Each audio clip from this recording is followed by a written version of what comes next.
নমস্কাৰ। আজি এইটো ভিডিঅ'ত আমি আলোচনা কৰিম LPUPৰ 4500 শিক্ষক নিযুক্তিৰ গোলাঘাট জিলাৰ ক্ষেত্ৰত কাট অফ কেনেধৰণৰ হ'ব পাৰে। আমি প্ৰথমতে LP পাৰ্টটোৰ বিষয়ে আলোচনা কৰিম। ইতিমধ্যে কেইবাখনো জিলাৰ আমি কাট অফৰ বিশ্লেষণ দিছোঁ। পৰৱৰ্তী সময়ত আমি upper primary, Hindi teacher, science teacher এনেদৰে আমি দিম আৰু বৰাক ভেলিও বহুতে কমেণ্ট কৰি আছে। বৰাক ভেলিখিনিও আমি দিবলৈ চেষ্টা কৰিম। আজি মূলতঃ আছামিজ মিডিয়ামৰ গোলাঘাট ডিষ্ট্ৰিক্টৰ LPৰ ক্ষেত্ৰত কেনে হ'ব পাৰে কাট অফ, সেই বিষয়ে আমি কিছু বিশ্লেষণ আগবঢ়াম। আপোনালোকে ইয়াক কাট অফ বুলি নধৰি এক বিশ্লেষণ বুলি ধৰি ল'ব। প্ৰথমতে আমি চাম যে গোলাঘাট জিলাৰ ক্ষেত্ৰত LPত কিমান পোষ্ট আছে, কোন কেটেগৰীত কিমান পোষ্ট আছে। আপোনালোকে নিশ্চয় অৱগত যে গোলাঘাট জিলাত আপাৰ প্ৰাইমেৰীত আৰু LP দুয়োটা ক্ষেত্ৰতে এইবাৰ যথেষ্ট ট্ৰেণ্ডিঙত আছে। বিশেষতঃ LPৰ ক্ষেত্ৰত মুঠ 112 পোষ্ট আছে আছামিজ মিডিয়ামৰ ক্ষেত্ৰত। আৰু আপাৰ প্ৰাইমেৰীৰ ক্ষেত্ৰতো যদি আমি চাওঁ, আপাৰ প্ৰাইমেৰীৰ ক্ষেত্ৰতো গোলাঘাটত এইবাৰ 39 পোষ্ট আছে। গতিকে LP কি এই আপাৰ প্ৰাইমেৰী দুয়োটা ক্ষেত্ৰতে যথেষ্ট ট্ৰেণ্ডিঙত থকা এখন জিলা আৰু যথেষ্ট আশা কৰিছে কেণ্ডিডেটসকলে যে কিছু হ'লেও কাট অফ কমিব বুলি গোলাঘাটত। কিন্তু ট্ৰেণ্ডিঙত থকা জিলাবিলাকৰ ক্ষেত্ৰত আমি পূৰ্বৰ যদি বিশ্লেষণখিনি চাওঁ যে প্ৰথম অৱস্থাত কাট অফটো বেছি হয়, কিয়নো মেক্সিমাম কেণ্ডিডেটছ আহি যায় তালৈ আৰু পৰৱৰ্তী সময়ত তেওঁলোকৰ প্ৰিফাৰেঞ্চ অনুযায়ী নিজৰ নিজৰ প্ৰিফাৰেঞ্চত নম্বৰ ভাল থকাখিনিয়ে পাই যায় আৰু পৰৱৰ্তী সময়ত ফাইনেলত কিছু কমি যায়। গতিকে গোলাঘাটৰ ক্ষেত্ৰতো প্ৰথমতে আমি কিছু কাট অফ হাই দেখিলেও প্ৰভিজনেলবিলাকত ফাইনেললৈ কমি যোৱাৰ সম্ভাৱনাই প্ৰবল। কিন্তু 5550টা পদৰ ক্ষেত্ৰত বহুত বেছি কিন্তু ফাইনেললৈকে কমি নগ'ল, সেই কথাটো দৃষ্টিগোচৰ আপোনালোকৰো নিশ্চয় হৈছে। প্ৰথমতেই আমি আনৰিজাৰ্ভ কেটেগৰীৰ ক্ষেত্ৰত আপোনালোকে দেখিছে যে আনৰিজাৰ্ভ কেটেগৰীত যথেষ্টখিনি পোষ্ট আছে, 42 পোষ্ট আছে। যিহেতু এইবাৰ খুব বেছি পোষ্ট নাই, গতিকে OBC MOBCত 19টা আছে। অন্যান্য কেটেগৰীবিলাকতো আছে, 10+ আছে। PWDত মাত্ৰ 4টা পোষ্ট আছে, বাকী সকলোতে 10+ আছে। গতিকে গোলাঘাটত যদি আমি চাওঁ এভাৰেজ লেভেলত পোষ্টবিলাক আছে LPৰ ক্ষেত্ৰত। গতিকে 90+ পোৱা, টেটত নম্বৰ পোৱা অন্য প্ৰাৰ্থীসমূহ আনি যাবলৈ আহি যোৱাৰ সুযোগ থাকে। যদিও ৰিজাৰ্ভ কেটেগৰী হয়, ভাল নম্বৰৰ প্ৰাৰ্থীসমূহ তেওঁলোক আনি যাবলৈও আহি যাব পৰাৰ সম্ভাৱনা থাকে। গতিকে ৰিজাৰ্ভ কেটেগৰীবিলাকত অলপ সেইকাৰণে তুলনামূলকভাৱে কমি যায়। গোলাঘাটত OBC MOBCত যদি আমি চাওঁ 2023 চনৰ বিশ্লেষণটোত আপোনালোকে গম পাব যে 204 হৈছিলে কাট অফ OBC MOBCৰ ক্ষেত্ৰত আৰু 2023 চনতো প্ৰায় 5000ৰ ওপৰত পোষ্ট ওলাইছিলে LPUP মিলাই। গতিকে তেতিয়া 18টা পোষ্ট আছিলে আৰু 5500 যদি কাট অফ চাওঁ আমি OBC MOBCৰ ক্ষেত্ৰত গোলাঘাটত 60.673 আছিলে আৰু ওমেন ৰিজাৰ্ভেশ্যনৰ কাৰণে এবাৰ দিছে যিহেতু 61.402। গতিকে 60+ আছিলে আৰু ওমেন ৰিজাৰ্ভেশ্যনৰ ক্ষেত্ৰত 61+ আছিলে। গতিকে 4500 পদত 19টা পোষ্ট আছে। গতিকে এক্সপেক্টেশ্যনটো কিছু হাই হ'লেও কাট অফ কিন্তু কিছু বাঢ়িব।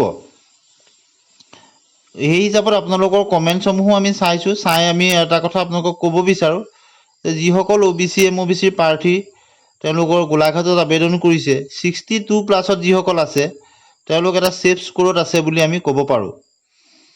আৰু যিসকল ওমেন ৰিজাৰ্ভেশ্যনত থকা প্ৰাৰ্থী তেওঁলোকৰ হয়তো খুব 0.5 মান বাঢ়ি যাব পাৰে, 62.5।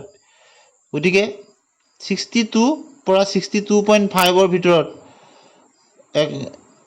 থকাৰ এটা সম্ভাৱনা প্ৰবল বুলি আমি ক'ব পাৰোঁ। আৰু যিসকল প্ৰাৰ্থী এই নম্বৰৰ ভিতৰত আছে বা তাতকৈ বেছি থকাসকলৰতো চিন্তাই নাই, তেওঁলোক ছেফ স্ক'ৰ এটা আছে বুলি ধৰি ল'ব পাৰে। গতিকে আপোনালোকে কাট অফ বুলি নধৰিব, এক বিশ্লেষণ বুলি ধৰি ল'ব। এতিয়া আমি যাম SC কেটেগৰীৰ ক্ষেত্ৰত 2023ত আছিলে 12টা পোষ্ট আৰু কাট অফ পুৰণি পদ্ধতি মতে আছিলে 201.050, যিটো এটা এভাৰেজ কাট অফ বুলি ধৰিব পাৰি। আৰু 5550টা পদত যদি আমি কাট অফটো চাওঁ SCৰ ক্ষেত্ৰত 57.103 আৰু ওমেন ৰিজাৰ্ভেশ্যনৰ ক্ষেত্ৰত 58.995 অৰ্থাৎ প্ৰায় 59। গতিকে 4,500 পদতো 12টা পোষ্ট আছে। গতিকে এক্সপেক্টেড কাট অফ কিছু হাই হোৱাৰ সম্ভাৱনা আছে 5,550টাৰ তুলনাত। গতিকে আমি যিসকল SC কেটেগৰী প্ৰাৰ্থী যিসকলৰ 58.3 বা তাতকৈ বেছি আছে তেওঁলোক এক সুৰক্ষিত জোনত আছে বুলি বিবেচনা কৰিব পাৰি।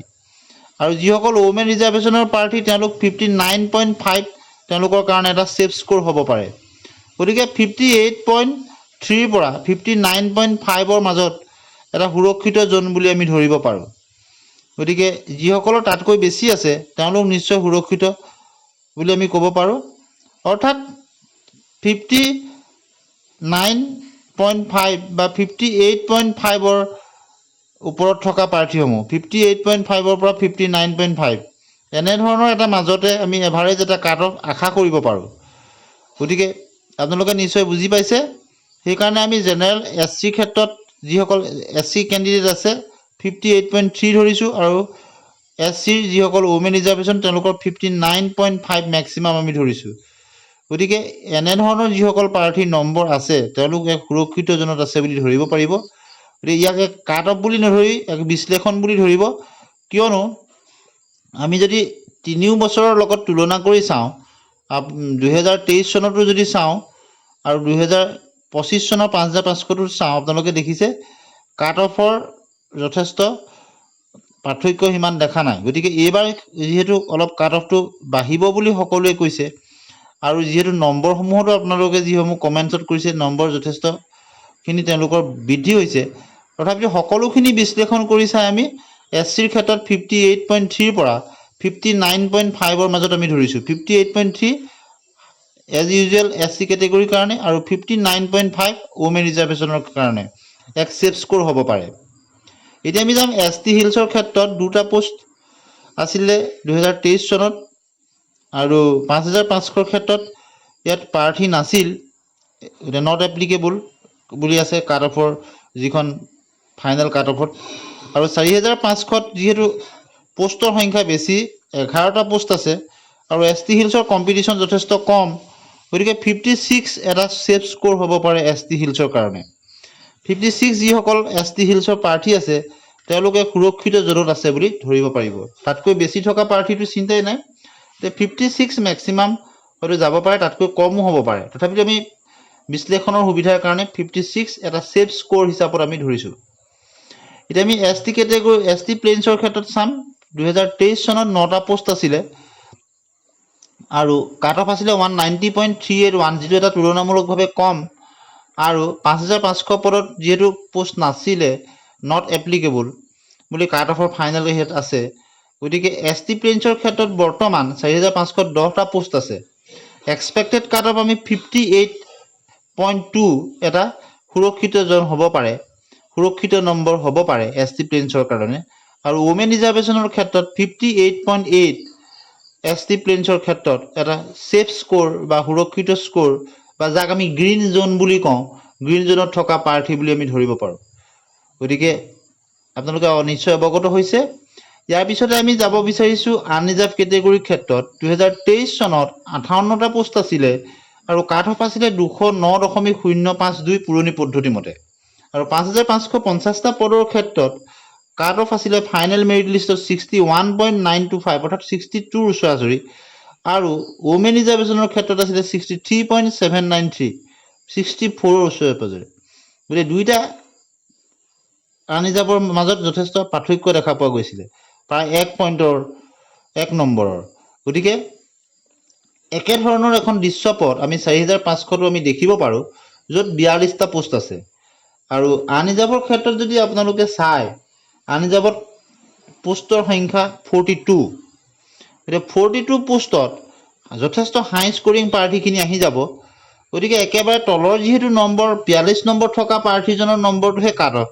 সেই হিচাপত যদি আমি চাওঁ 62.9 অৰ্থাৎ প্ৰায় 63 আশে-পাশে থকা প্ৰাৰ্থী এজন আনৰিজাৰ্ভ কেটেগৰী প্ৰাৰ্থী সুৰক্ষিত এটা জোনত বা ছেফ জোনত বা গ্ৰীণ জোনত আছে বুলি আমি ধৰিব পাৰোঁ 62.9। আৰু ওমেন ৰিজাৰ্ভেশ্যনৰ ক্ষেত্ৰত 5 এটা সুৰক্ষিত জোন হ'ব পাৰে ওমেন ৰিজাৰ্ভেশ্যনৰ ক্ষেত্ৰত। গতিকে 62.9 পৰা 63.5 আনৰিজাৰ্ভ কেটেগৰীৰ ক্ষেত্ৰত এক সুৰক্ষিত জোন বা গ্ৰীণ জোন হিচাপত আমি ধৰিব পাৰোঁ। তাতকৈ বেছি থকা প্ৰাৰ্থীসকলতো চিন্তাৰ কোনো কাৰণ নাই। গতিকে আমি আপোনালোকৰ সুবিধাৰ কাৰণে আনৰিজাৰ্ভ কেটেগৰীৰ ক্ষেত্ৰত যিটো সুবিধাজনক নম্বৰ কেনে হ'ব পাৰে তাৰ কিছু বিশ্লেষণ দিলোঁ। যথেষ্ট হাই স্কোৰিং প্ৰাৰ্থী আবেদন কৰিছে, বহুতেই তেওঁলোকে কিন্তু দুইটাতে নম্বৰ আছে। LP ক্ষেত্ৰতো বহুত ভাল নম্বৰ আছে, 106, 110, 105, আপাৰ প্ৰাইমেৰী ক্ষেত্ৰতো 105, 106, 108 এনেকুৱা একেজন প্ৰাৰ্থী, যিহেতু এটাতহে পাব, অভাৰলেপ নহয়। গতিকে আমি এভাৰেজত ধৰিব লাগিব। একেধৰণৰ এনে বহু প্ৰাৰ্থী আছে যিসকলৰ দুইটাতে ভাল নম্বৰ 100+ আছে। তেওঁলোকে যিহেতু আপাৰ প্ৰাইমেৰীত পাই গ'লে তেওঁলোকে LPৰ পৰা উইথড্ৰ কৰি দিব, আৰু নিজৰ হোম ডিষ্ট্ৰিক্টত LPত পালে আপাৰ প্ৰাইমেৰীৰ পৰা উইথড্ৰ কৰি দিব। গতিকে দুইটা আমি এভাৰেজ লেভেলত চাব লাগিব, দুইটাতে হাই স্কোৰিং প্ৰাৰ্থী কিমান আছে। হাই স্কোৰিং প্ৰাৰ্থী আছে হয়, কিন্তু দুইটাতে হাই স্কোৰিং প্ৰাৰ্থীও বহুতখিনি আছে। আমি কমেণ্টৰ পৰা আপোনালোকক এই তথ্যখিনি জনাব বিচাৰিছোঁ। এতিয়া আমি যাম PWD প্ৰাৰ্থীৰ ক্ষেত্ৰত। 4,500 পদত PWDত 4টা পোষ্ট আছে। গতিকে 4টা পোষ্টৰ ক্ষেত্ৰত যিহেতু PWD প্ৰাৰ্থীসমূহৰ মেডিকেল ভেৰিফিকেশ্যন হয়, প্ৰথমেই ভেৰিফিকেশ্যনবিলাক হৈ গৈছে, তাত যিসকল উত্তীৰ্ণ হ'ব তেওঁলোকৰ মাজৰ পৰাহে কাট অফ হ'ব। আৰু গোলাঘাট জিলাত যিহেতু 4টা পোষ্ট আছে, গতিকে আমি 56+ থকা PWD প্ৰাৰ্থীসমূহ সুৰক্ষিত জোনত আছে বুলি ধৰিব পাৰোঁ। টি টাইপছত এইবাৰ আপোনালোকে দেখিছে যথেষ্ট কাট অফ কম। গতিকে 14টা পোষ্ট আছে, 55 এটা সুৰক্ষিত জন হ'ব পাৰে। গতিকে কিয়নো 5,550টা পদৰ ক্ষেত্ৰত 54.3 এটা ফাইনেল কাট অফত আছিলে 5,550টা পদৰ ক্ষেত্ৰত। গতিকে এতিয়া যথেষ্টখিনি পোষ্ট আছে, 14টা পোষ্ট। গতিকে 54তকৈ অলপ হয়তো বৃদ্ধি হ'লেও মেক্সিমাম 55। গতিকে 55+ থকা টি টাইপছৰ প্ৰাৰ্থীসমূহ তেওঁলোক ছেফ জোনত বা সুৰক্ষিত জোনত আছে বুলি ধৰিব পাৰে। গতিকে আজি আমি সামগ্ৰিকভাৱে গোলাঘাট জিলাৰ আপোনালোকলৈ এই বিশ্লেষণটো আগবঢ়ালোঁ। পৰৱৰ্তী সময়ত আমি আপাৰ প্ৰাইমেৰীখিনি যেতিয়া দিম, আপাৰ প্ৰাইমেৰীখিনি একেলগে তেনেদৰে দিম। গতিকে আমি প্ৰথমতে LPখিনি ডিষ্ট্ৰিক্ট ৱাইজ দি আছোঁ। আজি আপোনালোকলৈ গোলাঘাট জিলাৰ এটি সামগ্ৰিক বিশ্লেষণ দিলোঁ। ইয়াত আপোনালোকে আৰু নতুন কিবা যোগ হ'ব বুলি ভাবে নেকি? কমেণ্টত নিশ্চয় লিখিব। আৰু পৰৱৰ্তী সময়ত কোনখন জিলা আপোনালোকে বিশ্লেষণ বিচাৰে তাক আপোনালোকে জনাব। আৰু যিহেতু আমি 3টা বছৰৰ লগত তুলনা কৰিছোঁ, 2023 আৰু সদ্য নিযুক্তিপ্ৰাপ্ত 5,550টা পদ আৰু বৰ্তমান 4,500 পোষ্টৰ বিভিন্ন পোলছসমূহ, বিভিন্ন গ্ৰুপছৰ তথ্যসমূহ, আপোনালোকৰ কমেণ্টছসমূহ যথেষ্টখিনি আমি বিশ্লেষণ কৰি চাই যিটো উচিত বুলি ভাবিছোঁ সেইখিনি আমি ছেফ স্ক'ৰ বা গ্ৰীণ জোন হিচাপত আপোনালোকক ক'ব বিচাৰিছোঁ। ইয়াক আপোনালোকে কাট অফ বুলি কেতিয়াও নধৰিব। কাট অফ হ'ল সেইটো একেবাৰে যিমান পদ আছে তাত যিমান মেৰিটাছ প্ৰাৰ্থী আছিলে একেবাৰে শেষৰজন প্ৰাৰ্থী। গতিকে আমি এটা এনালাইচিছ আপোনালোকলৈ দিলোঁ। এই এনালাইচিছটোত আপোনালোকৰ মন্তব্য আপোনালোকে নিশ্চয় জনাব।